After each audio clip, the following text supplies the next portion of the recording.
Hello and welcome to Compelled to Impact. Today, we're going to talk about whether being afraid of dying means you're also afraid of really living.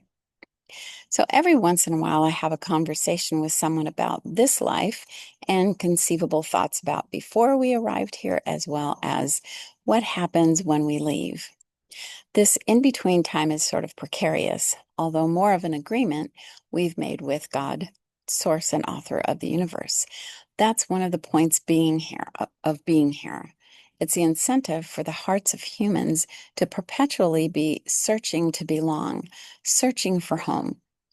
This video comes with a little bit of a warning, even though sometimes lighthearted, there may be some deep, heart-wrenching conversations, so please proceed with caution. It's one of those that unfolded as I wrote, so as you're here right now, this might be an important topic for you. You've most likely seen or heard the statement, not of this world. That's part of this human mystery. If you ever felt like you don't belong here, you are not alone.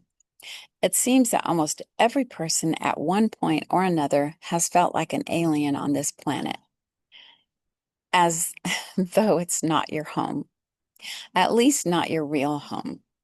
That lends itself to the idea that there's so much more than anything we do while we're here. Continuing with that thought, or maybe contrary to that thought, is the proposition that we're each here on a certain timeline to complete a specific task that will contribute value to our very existence. So I kind of want to say that I'm done now. There really isn't much more to say, but that really can't be true, or none of the difficulty, challenges, or adversity of this life have held any meaning or purpose. I'm sure I've mentioned a song from 1969 by Peggy Lee called Is That All There Is? You see, no matter what era or decade, there's this existential crisis moment for most people questioning identity and purpose. It can be emotionally or mentally painful and confusing because it's not as easy to find someone who's willing to have a conversation with any resolution. Oh, sure, you can gather a plethora of opinions and philosophical or religious idioms, but there's no real satisfaction in the answers. Most of the time, one answer leads to several more questions. That can be so frustrating. As a teenager, I began to understand why my grandma, in her broken English, would ask our why questions with "that's why." For example, the answer to "why do I need to do this" was "that's why." It doesn't sound like it makes sense. However, it was the perfect answer, since no one really knows the outcome of every thought, word, or action we perform, while at the same time, there seems to be a result in the unfolding of every thought, word, and action. It's an absurd paradox. All of this sort of seems like a bad joke filled with contradictions. One of the biggest mysteries is the idea of passing on out of this existence and into what? What's next? Is it an abyss? A floating continuation on fluffy white clouds? A place where we get all the things we ever wanted here but never received? Or where we receive justice for our secret and sometimes not so secret crimes and immoral deeds? That is the unknown for us through the human limitations of our physical beings. At least it's the mostly unknown, and therefore accompanied by apprehensive foreboding. We've come to know the expiration date as the final curtain, the last hurrah, eternal rest, pushing up daisies, bought the farm. Well, you get it.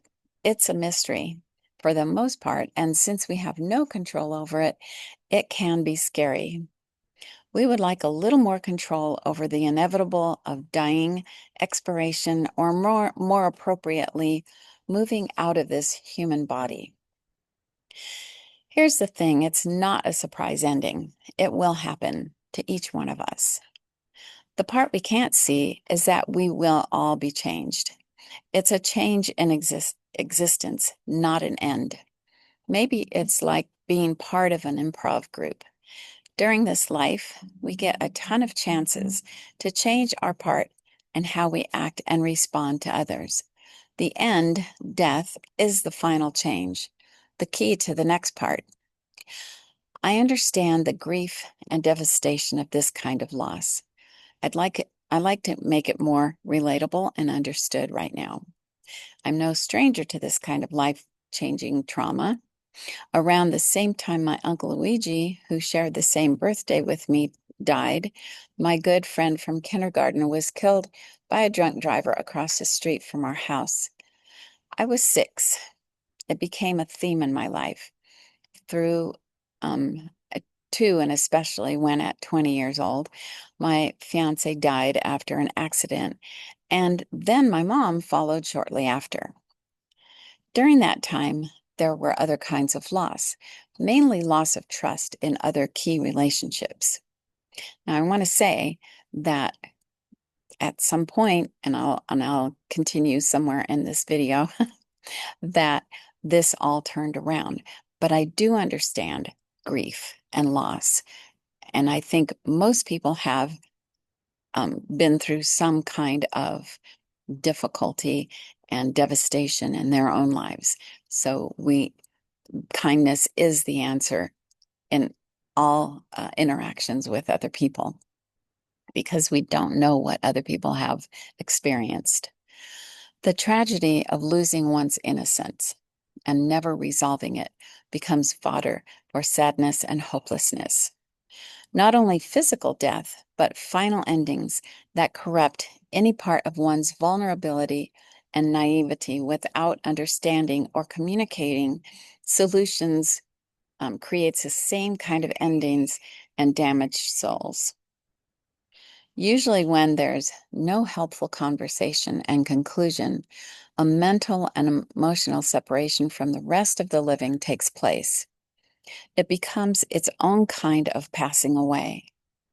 And I've seen that with people who decide to isolate themselves because they're so afraid of living a full life because it can result in endings, which is so, so sad. I didn't realize until decades later that I had made a pact with myself that I'd never open my heart that deeply again because it was too excruciatingly painful when people so close to you leave, especially when you don't have a chance to say goodbye. It's the same when someone you think should be protecting you is actually the one who pulls the rug out from under you in some way. Part of the problem 50 years ago was that there wasn't the transparency we have now. People didn't want to talk about or hear about innocence lost, or death, or those we lost as openly as now. Most of us learned to keep our mouths shut. Some of us became walking dead, or at least the walking wounded. When it was clear to me that my choices were a reflection of the dark shadow that seemed to befriend me, I realized that I wouldn't allow myself to be close to anyone that I really cared about. Some part of my childlike thinking convinced me that good people who dared to get close to me would turn out to be a source of grief in one way or another. I was more obsessed with the death of people and situations than focused on life, particularly when faced with consistently being threatened by an antagonist. I found it necessary to protect my emotions from those threats by accepting the possibility of something horrible happening to me and my children. It was easier for me to feel closer to death than to life. Maybe I was genuinely more afraid to really live than to find comfort in the heavy and stale thought of dying. On the other hand, I tried several different things many, many times to make life better for myself and my children. But this person was constantly tripping us up and doing things that were contrary to thriving, and barely surviving. I felt so twisted and convoluted. It was difficult to fully trust anyone, including myself. I absolutely knew the damaged and devastating places of those dark corners of the mind. And I knew that if I didn't find some light to shine in the lingering, inky silence very soon, they would not only consume me, but everyone around me. Fortunately, that's not where the story ended. In fact, it's alive and well because I began and continually keep moving forward in prospering through peaceful progress to eliminate the profound sense of isolation and hopelessness that the dark shadows represented. How does one get here from there? One small step at a time, one small risk to surrender, accept, assimilate with gratitude, to receive goodness and kindness. Not necessarily from another person, but from oneself, from the one tiny flame that still burns in your heart. Each day practicing one habit at a time that begins to reconnect you with the source of the universe, a relationship, a relationship that is above all others. It's that one association that can reach the highest places that seem to be equivalent to the lowest lows you have known. Was I afraid of dying? I'm not really sure. However, I was afraid of living to the fullest once my mind convinced me there was no hope for me. I know they are connected in some way, and these days I don't need to be concerned about either one of them. As dark and frightening as those murky years were, I can say without a doubt that it now feels like a scary movie I saw play out at some point. And I gave myself permission to leave the theater. Now my life feels like a kaleidoscope of translucent colors with possibilities beyond my imagination. My focus is on living each day to the fullest, being a conduit of love and joy through an eternal perspective from my spirit. This may be similar across religions and beliefs or not. The freedom from fear of living or dying is more authentic than being bound to rules, regulations, or expectations. Living fully committed with courage, confidence, and purpose, savoring several moments along the way, increases tenacity to make the best of each day, no matter what the outcome is. Knowing that no one gets out of here without making a clear exit can only strengthen your willingness and determination to make the most of every day until your time has expired. So, what is the answer to this question? Does being afraid of dying mean you're afraid of living? What are some of your thoughts that you can share in the comments? Um, I do want to say that sometimes it does feel like being afraid of living is the same as being afraid of dying. They seem so absolute and final, especially the dying part, but living is not. Living continues to grow and flourish with hope. And that's what I want to share with you today is the hope that we can all have and come back from those dark, deep places and experience the highest highs possible. Well, that's it for today.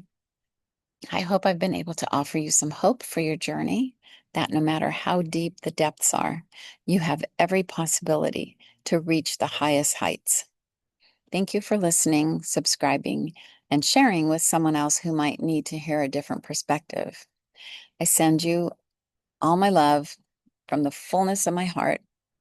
Remember to check out the description for more information. And as always, live excellently, give generously, and love lavishly. Until next time, ciao.